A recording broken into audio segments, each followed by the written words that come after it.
Each episode, we take apart the claims, moving through advertising, media, AI, e-commerce, and business.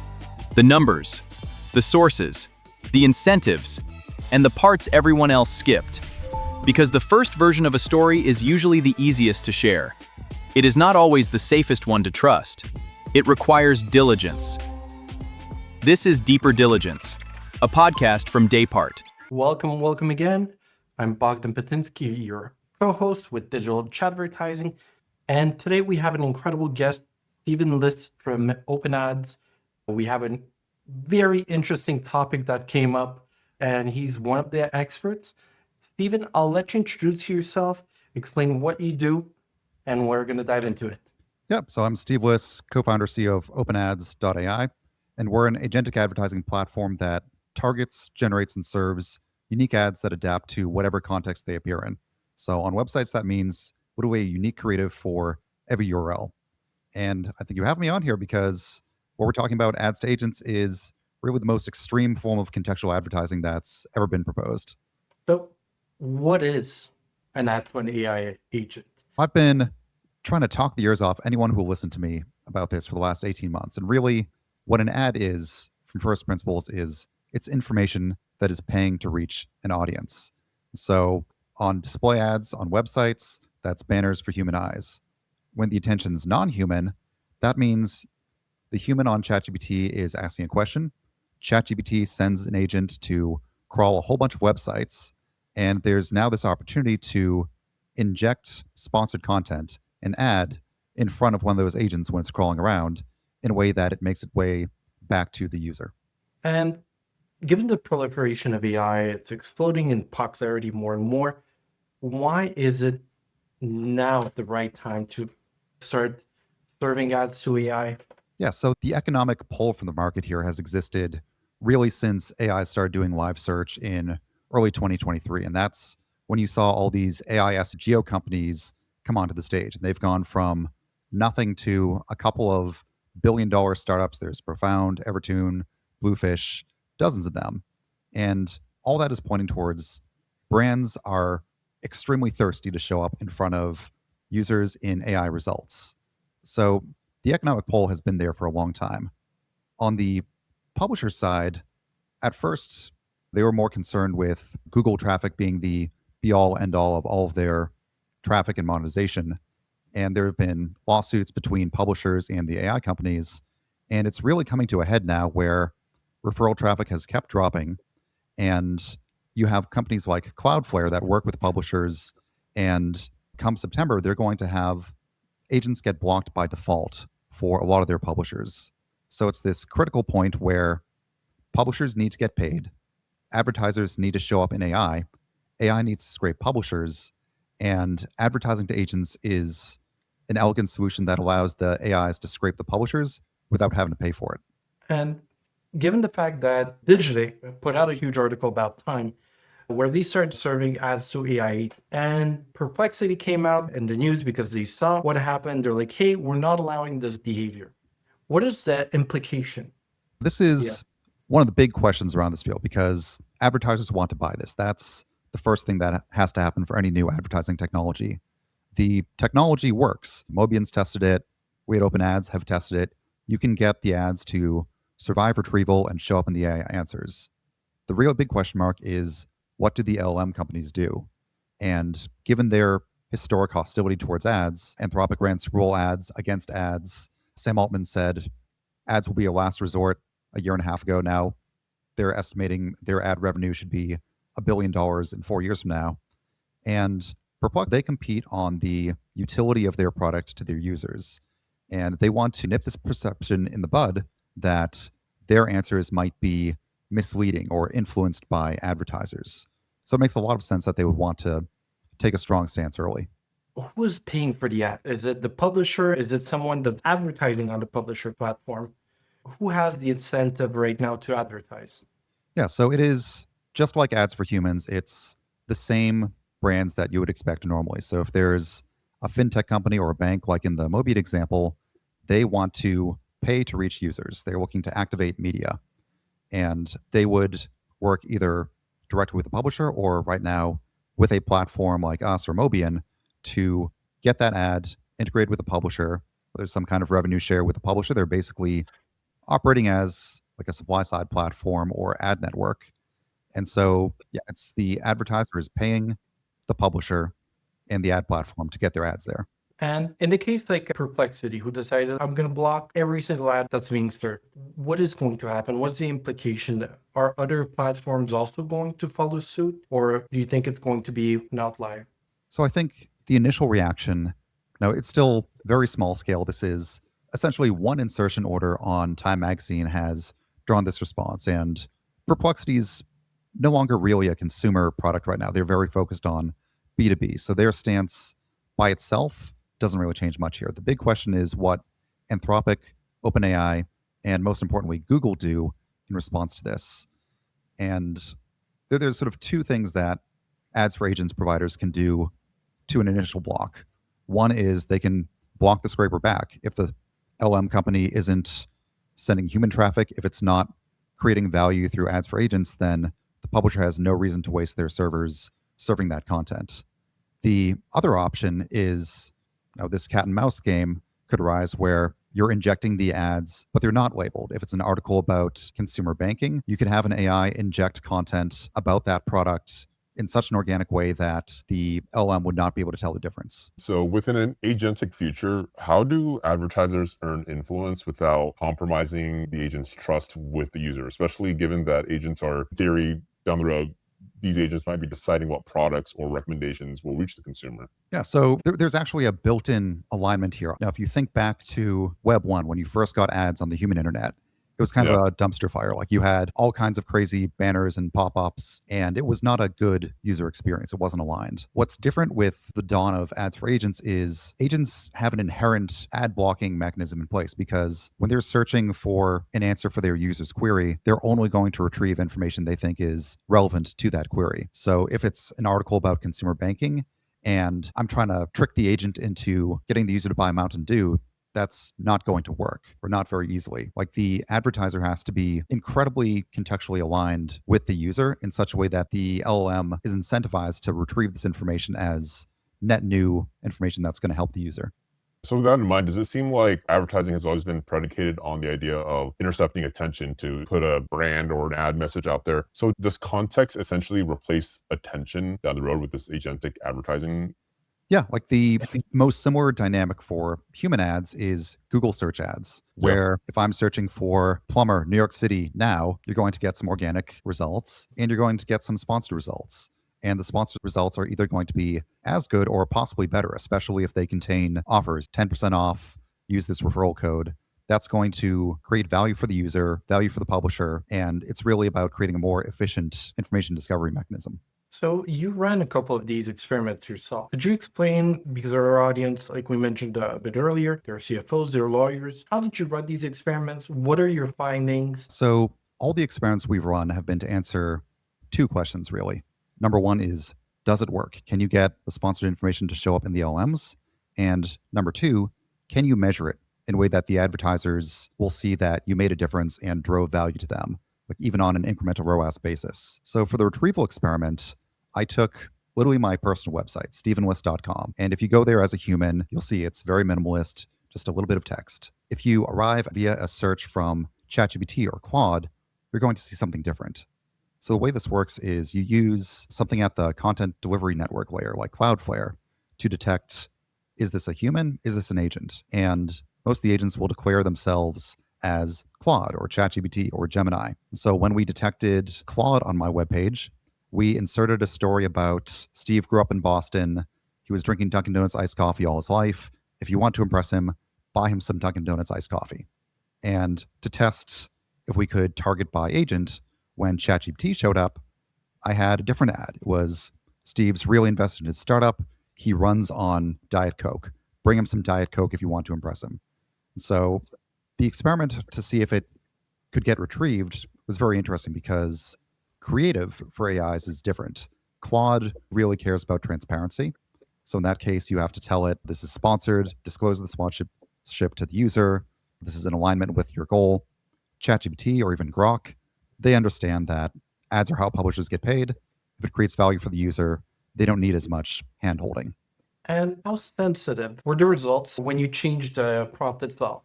Yeah, so part of this has a lot to do with just regular SEO, making sure that your page gets retrieved by the AI in the first place. And to do that, that's literally just SEO. So if you ask ChatGPT a question about me and it doesn't scrape my site, then it's not going to pull the ad because it never reached the publisher. So it's very sensitive to the query in terms of make sure that you get the page crawled. And it's also very sensitive to what the query is. If you're asking something generic like, what does Steve Liss like to have for dinner? It's probably not going to retrieve an ad about my Diet Coke habit. But if you ask about looking for a job with open ads, how can I make a good impression? Then it might retrieve that, or it might pull in sort of the special link that I hid that only agents can see to book a meeting with me. So a lot of this is around seeing what kind of agent traffic, what kinds of queries are reaching your site. And that's very similar to how SEO works. Publishers are figuring out, are we an authority for people searching for this query or this search, and building your content and your ad strategy around it. You also mentioned a bit earlier Grok, Claude, OpenAI. Are there some models other than Perplexity that currently disallow to serve ads to agents? So besides Perplexity, no one's really taken any action on this yet. So besides the big labs, you also have these AI search APIs like Exa, Parallel Web Systems. There's a bunch of those. And I think they're also going to get involved in the space. Initially, most of them are working on X402. So that's the pay per scrape model where an agent might try to crawl a page and the publisher says, hold on, pay us a micro royalty or you're getting blocked. So that's the paywall alternative to ads. But so far, the AI companies really haven't been willing to pay much for that. It seems like the frontier models are still kind of largely holding the reins for the agentic scraping across the internet, right? And I think like agentic traffic is an interesting concept, but running it back a little. So advertising to agents is obviously going to be a very new concept for a lot of people in the ad agency world. Just for a lot of people who aren't really deep in the AI circles on social media, but like how much autonomy does an agent actually have? And then when running an ad campaign exclusively targeting agents, how much intervention would be required for such campaigns? Yeah, so like there's been a lot of talk and startups and fundraising around this idea of agentic commerce, of agents actually transacting and buying on behalf of users. I think we're still a pretty long way away from that. Yeah. What I'm seeing now with the agents that live on the internet right now, most of them are actually pretty dumb. They're just scrapers. They're search agents. They only know how to retrieve. They're not going to have a conversation or a negotiation with a seller agent they might encounter on a page.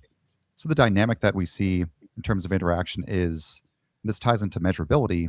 How can you get the agent to get the user to take an action that the advertiser can measure? And that's really accomplished through just the old school method of referral codes. If you generate a referral code or special link for that agent to conveniently retrieve off the publisher site as part of the ad, the user is going to see that referral code or offer code. And when they enter that on the advertiser site, you can attribute that interaction. Okay, so essentially, referral codes are like the unique identifier to measure ROAS with agentic advertising. Exactly. And that's how you turn it into a performance advertising channel as opposed to this nebulous idea of geo-lift. Yeah, so performance advertising with agentic AI seems like it makes so much more sense. I initially thought it would have a broader context for B2B advertising because I would have thought that a lot of people who are using LLMs to accelerate their research, they would want to look into B2B products for their enterprise needs. So I thought that there would be a moment where agentic inventory would be considered like premium inventory for B2B advertising. Do you still think like that's also a case too? Yeah, like I'd say one of the biggest challenges for B2B advertisers is you can advertise in Google search, but it's really expensive because there's not a lot of alternatives. Yeah. And what this swell in agentic traffic that's people are using this a lot of times for work, this is almost like search intents that live outside the Google search ad ecosystem. So there's a whole market question of how you build this out, get enough publisher coverage to catch enough of this relevant agent traffic, but the economics are there. Yeah. So I guess like with the economics behind it, does it largely predicate on a lot of websites having text markdown file versions of their own page essentially? Yeah, so that's a clunky way to do this. I guess what Mobian's accomplished, and it's a big deal, is basically the first direct insertion order of ads for agents. And for that, markdown file makes a lot of sense.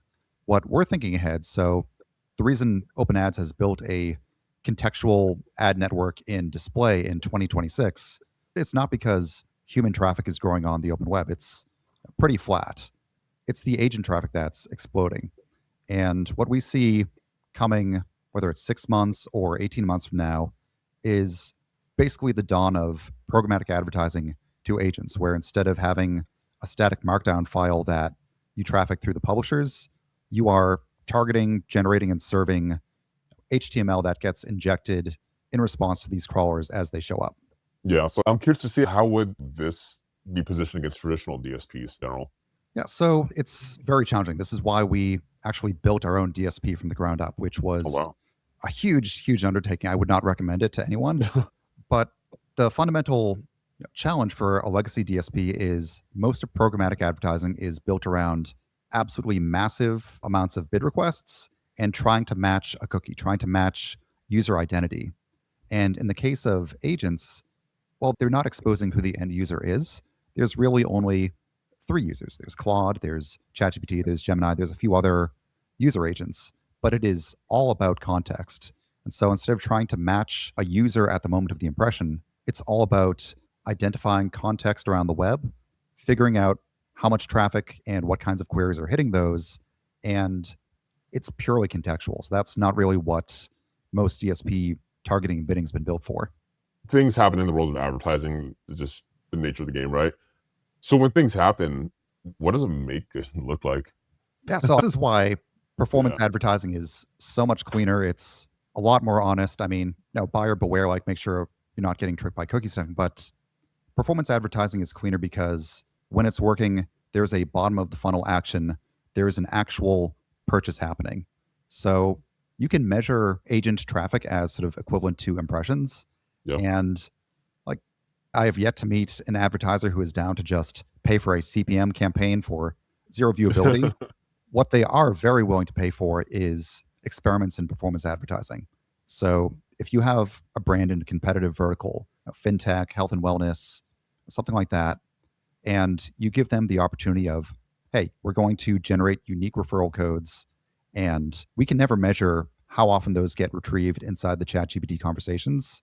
Now, you can use the geo vendors, you can get some synthetic data and proxies, maybe some panel studies, but the way that you close that loop is you see actual users using those codes, using those links on the advertiser and making purchases. Okay. So with that, what's the cost structure in terms of advertising to agents?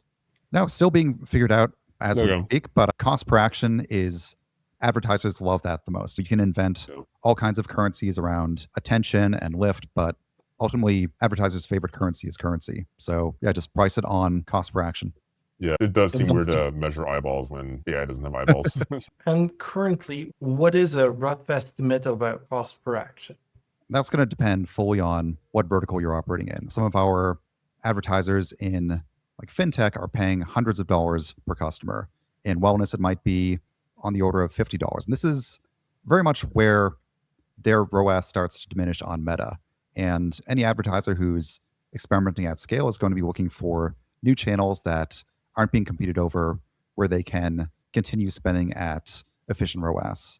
I want to circle back to earlier when we said agent companies like Claude, Perplexity. Perplexity started blocking it, but not Claude. But who has ultimately the leverage in this? Is it the publishers? Is it the big companies? Or is it Cloudflare? Yeah, it's this three-sided dynamic where at this present moment, it is always good to be Google. I think the last 25 years have shown that pretty decidedly.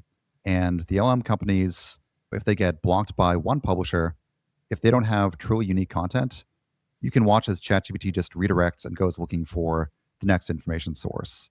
And that's really the problem with the paper scrape model is there's a race to the bottom. There's this prisoner's dilemma between publishers on if you try and charge the LMs, your competitor is going to charge less or nothing. The other source of leverage, gravity in advertising, is always with the advertisers. Right now, they can pay the publishers. And if there's some sort of arrangement that can be made with the LLM companies where they can get a piece of that, that's going to flip the dynamic entirely. Like right now, ChatGPT has a very big problem in that they're trying to build out their ad network, and you really need a very long tail of advertisers to cover all of the most valuable queries that you have on a chat platform. Right now, they say they have 20% of commercial queries, but they have a HelloFresh ad for what are the best snacks for my startup office. But if I'm asking ChatGPT, who's the best trademark litigator for my startup, they might not have that. And that impression is going to be worth 1,000 times what the snack impression is. So if OpenAI can lean on the publisher ecosystem to bring something in the way of their own advertisers, their own monetization so that they can survive, so OpenAI can continue scraping in the future, and also make money off their traffic so they don't get blocked, that's ultimately going to be in the AI company's interest. OpenAI also has this problem where the only time they show ads is for people on free plans and Go plans. So do they really have an incentive to expand their pool base when for larger queries like litigation lawyer, probably those people will have the most expensive plan? Yeah, that's a problem for OpenAI. And it's the reason that you can't buy Google search without ads. That would cut off a lot of their most valuable impressions. And I think this is the challenge that OpenAI faces because they're in a fight against Google for the future of consumer AI. And unfortunately for them, Google has a much deeper war chest. They have the money, they have the ad network, they have distribution through Android. And so OpenAI has had to be very cautious in how they roll out their ad product. The good news is, I think it's still something like 95, 98% of ChatGPT users are on free plans. So even if you're losing the absolute most valuable 2% of your users, there's still no shortage of ordinary people asking ChatGPT, oh, I slipped and fell. Who's the best injury lawyer in my area? Yeah. And I feel like for people who are probably power users on ChatGPT and they're paying maybe 100 or 200 bucks a month, if they're deep in Codex, I don't think they're really burning tokens to look for like what's the best pizza nearby me, right? Probably. I was asking Fable last night how many minutes to cook chicken in a pan, and I probably evaporated an entire lake to do that from a data center. Aren't Fable tokens for that? I forgot to set it to a dumb model. And I think there is a precedent in the ChatGPT interface where they have their little ad box, and if they are identifying genuinely useful offers on these publisher pages, like the way Google's rolling out the ad product inside Gemini, a lot of it has been around direct offers, so actual discounts that users are going to be super incentivized to see. So if there are ads on these publishers for agents and ChatGPT is seeing these and you're looking up NFL draft stats and it comes across like a 10% offer from Ticketmaster or something, that might be something that you'd want to see in like deals box or something. Oh yeah, 100%. Well, a bit earlier, we mentioned that for Anthropic, it helps when you disclose the ad. Do you think the IAB will intervene and put a standard with these types of ads and say every ad to an AI agent needs to be disclosed, or else it might be classified maybe as misinformation? I've been on some early talks with IAB and especially IAB Europe about this. I think we're very far from something like an MRC definition of what is viewable to an AI or what it means to get surfaced. I think the standards are very much going to follow practice. I think there is a legal question around disclosing sponsored information to agents, making sure the agents also disclose that to the end users. But I think we're a very long way away from seeing anything definitive from legislatures on that. Yeah, I feel like it's just all too new that everyone's just still trying to catch up.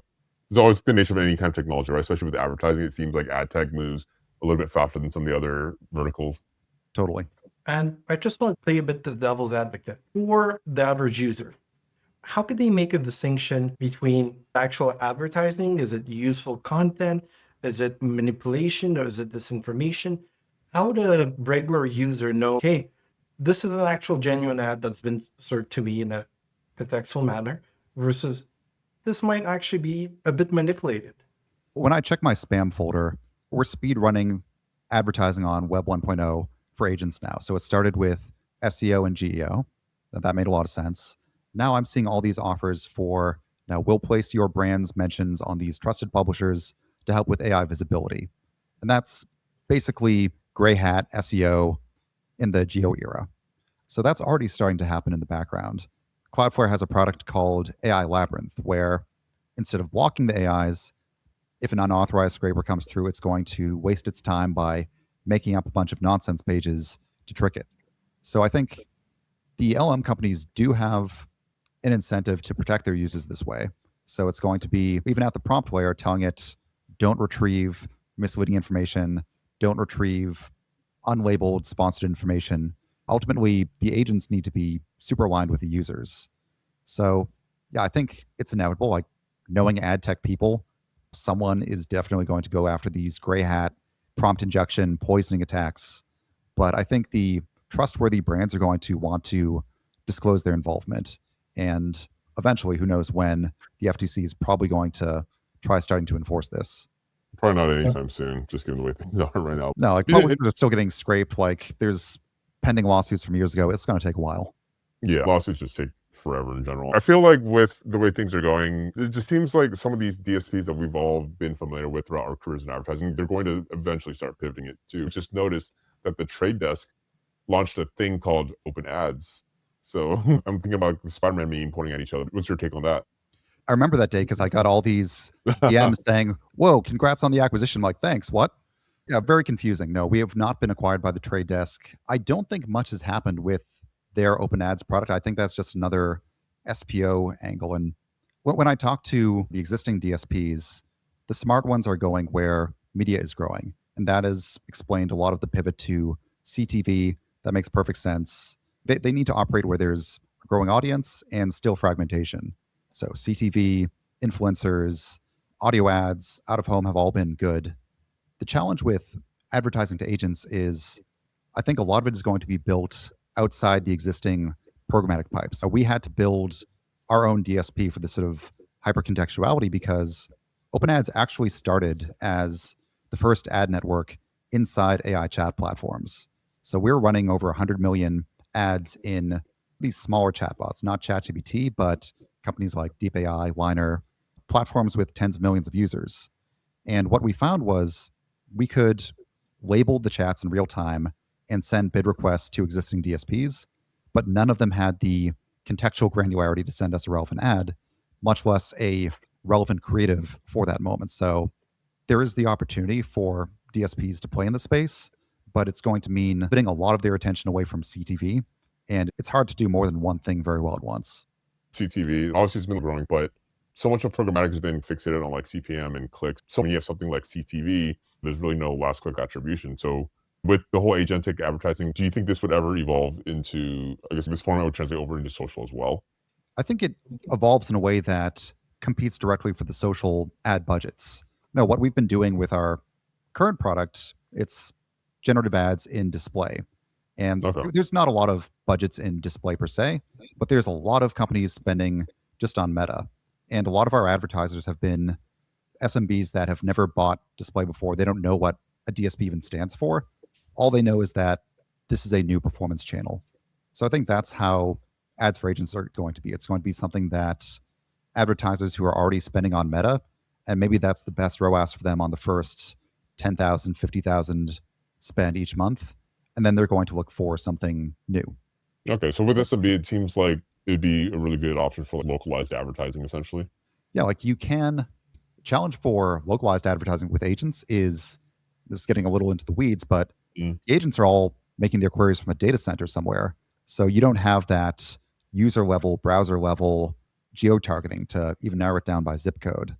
I think it's going to be very much about intent and context like Google search is. I'm going to take a quick step back here. Last episode, we had Dr. Fu with us. He spoke a lot about ad fraud and attribution fraud and how it happens. We have a couple of lawyers sometimes asking, hey, what do you think maybe fraud happens? And in this space, if I was a lawyer, where should I look for fraud? So I think fraud flourishes where there's not strong measurement or where there's misaligned measurement providers. So if you are charging on just a CPM basis, impressions to AIs, you can find independent measurement vendors that's fairly easy to verify. Whether that's actually impactful for the advertiser is another question. I think the sketchiest part of this market is probably going to be around selling advertisers on just brand lift in AI search and retrieval, because a lot of the data from the geo companies is synthetic. They're doing artificial searches and trying to model things. And unless you have a representative panel of real humans who've opted into a Chrome extension, snooping on their ChatGPT sessions, that's still going to be a model. So maybe it's not necessarily fraud, but it is perhaps a weak proxy on actual outcomes. I feel like we might redefine ROAS as return on agentic spending, or maybe something like that. We can make that into a t-shirt or something. Yeah, I'm just trying to say agentic more times in every conversation, and investors and buyers really seem to like that. It's amazing because this is agentic advertising to agents. You have agents executing the media buys at a page level for agents to consume. I don't think humans are the first class users of the open internet anymore. It is going to be a space for agents. Even Cloudflare reported it that there's going to be at least 50% more agents in the near future than actual humans. Yeah, like I think there will always be websites. There will always be people, reading Yahoo News or the New York Times. But in terms of a growing media market, you can bring agents online and new data centers faster than entire countries can be born. So I think non-human attention has value, and the scale is going to be so big that if you can figure out something that even works a little bit, it's going to be really big. Awesome. And last question for you. What platforms should our listeners tune into? Is it better on LinkedIn? Is it better on X? Yeah, find me on LinkedIn, X. I'm this Liss. I've got a Substack where I write about things 18 months before they happen. Or just email me at steven@openads.ai.